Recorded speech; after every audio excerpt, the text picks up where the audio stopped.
Here we go, round and round.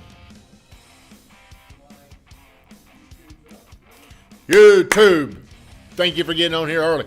Is YouTube just a winner over Facebook?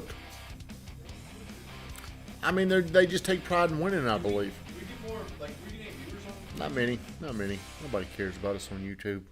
Maybe we need to put more attention over there onto the YouTube. Sometimes I think if you're going to get attention on YouTube, it's all about you got to have your title. Like, think if you're doing a Google search. Mm-hmm. If your title is not in line with how you would search, how do you search something on Google? How to. There you go. How to. So if you ever want to do something on YouTube, it needs to begin with the thought of what people would be looking for. So that's the hardest social media platform to get attention. It probably is, but I mean, you could get better at it. I'm assuming. Are we live on Facebook yet? Yeah, I got you. Are we, Van? Yes.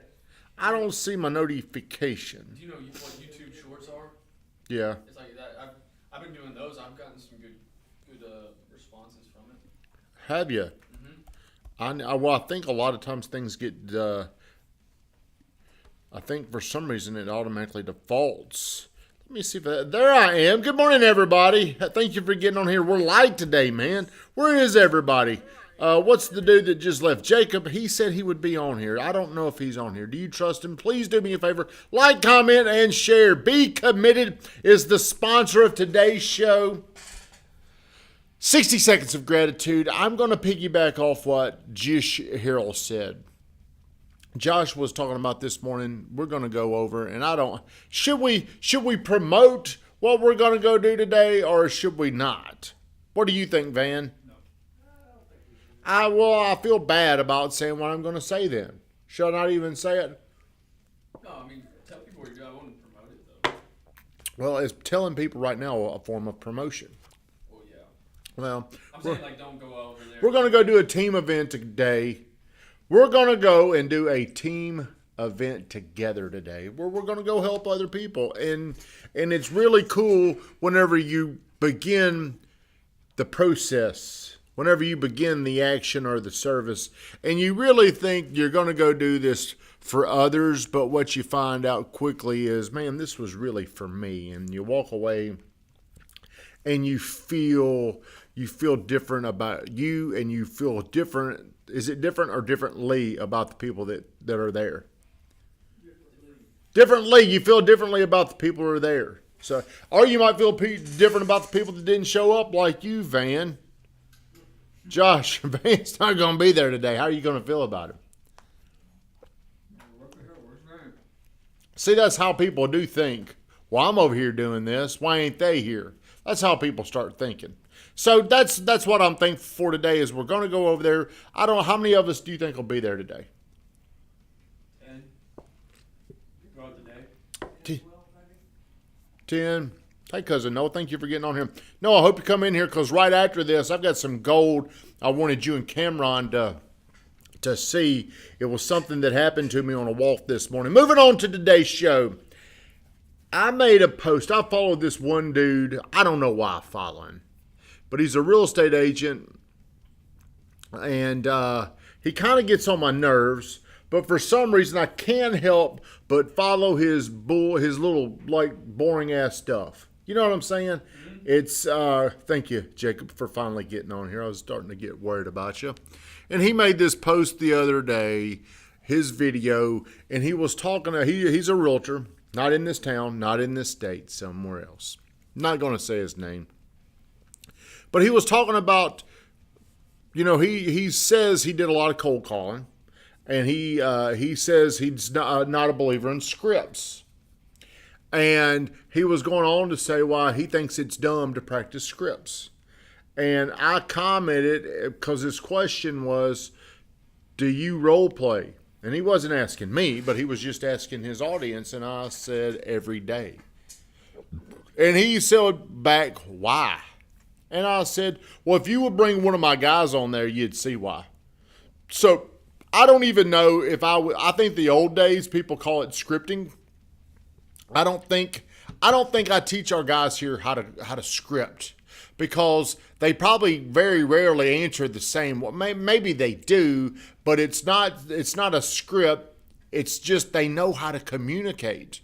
What is an advantage of being able to communicate with somebody, Jish? No, the other person knowing what you're wanting, your intention. Josh said the intention is crucial. Do you ever call up somebody, or better yet, somebody calls you and you don't really know what their intention is? It's really a disruptor of communication, because I can't relax and listen. I can't listen and want to learn more, because I'm guarded about, what do you want? What is something else? Why is it so important to be a great communicator? Not a scripting person, but the whole reason why we do this is to become better communicators. This is why we do it every single day. We come in and we put this row of people up, and we go down, and we it's never really scripted. The person just communicates. It's communication drills. Communication is a muscle that you can build, or it can just get soft and weak like an old person. It's up to you, whatever you want to do it. But I notice whenever Josh communicates with people today versus the old Josh, it's a completely different form of communication. The most important thing you're going to need when you sell somebody is Courage. negative. What are they going to need? I'm not sure what you're asking. I'm sorry. Consumers can't buy without being certain. Oh. I can have confidence in you, but I'm not certain I need it. I'm not certain it will help. I'm not certain if I can pay for it. This is why you communicate. So I'm starting to get more and more people that reach out to me, and they ask about us cold calling. What do you think one of the first questions I get about the cold call is? Do you ever have people reach out to you about your cold calls? I have. What are some of the first generic questions that they ask? How do you do it? How do you do it? What else? What are some of the things you say? What are some of the things you say? How do you practice for it? Okay, well, what I hear more often than that is, how much success do y'all have with cold calling? Yeah, that's another. How many leads do you get when you cold call? And they make their decision if this is good or it's not good based off conversion. I would say most of what we do, I don't know how many cold call deals do you get over time? I've had 9 since I've been here. 9 total? You track that? I wonder who's got the most. How many do you have this year? Just pure cold calls. 3. This year you've got 3 cold call deals. That's pretty good.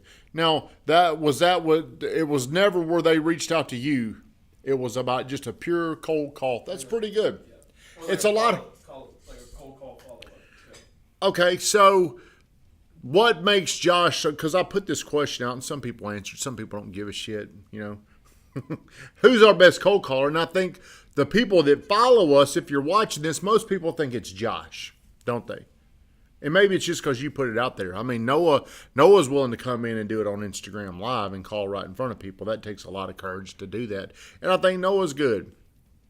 I do think he's really, really good at that. But the beauty of why we do this has a lot less to do with the cold call itself. It's more about being able to communicate once you're in front of people. Because I estimate Josh has probably done around 30,000 cold calls.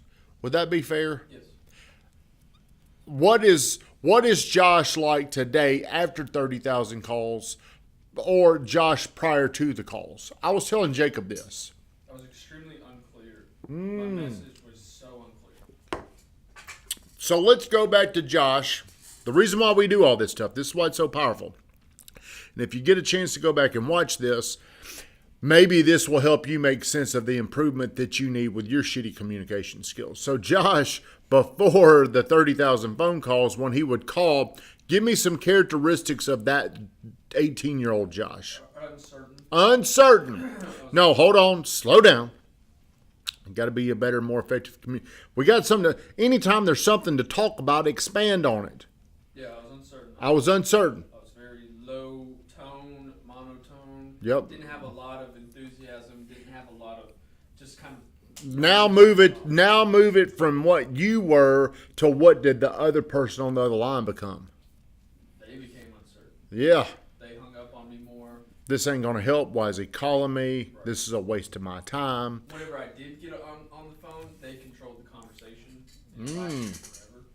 So whenever we talk about we're the best salespeople, I know this. Our team is the best salespeople in town.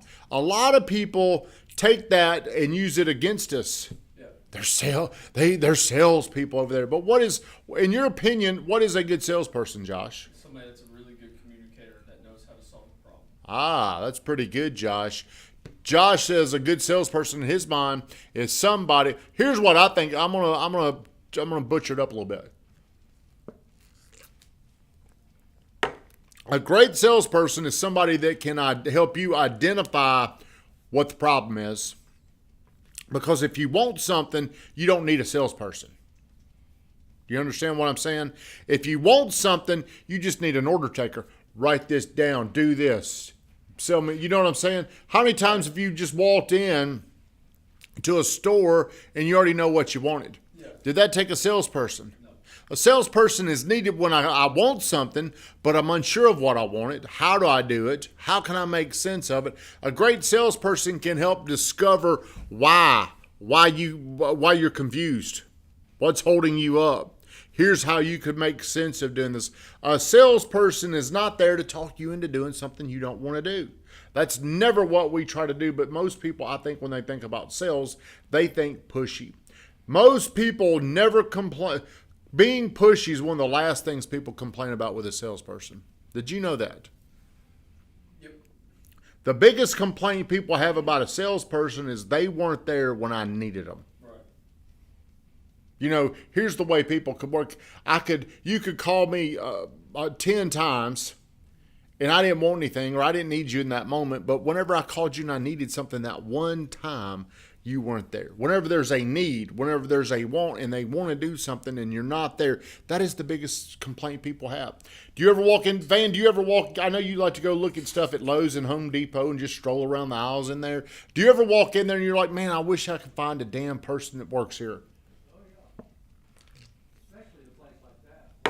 You walk in and you're lost.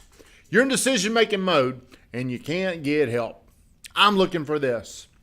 If I could just walk up on this, I would buy it right now. But nobody is in here. Nobody is present to help me get there. Low down the ranks are somebody becoming pushy.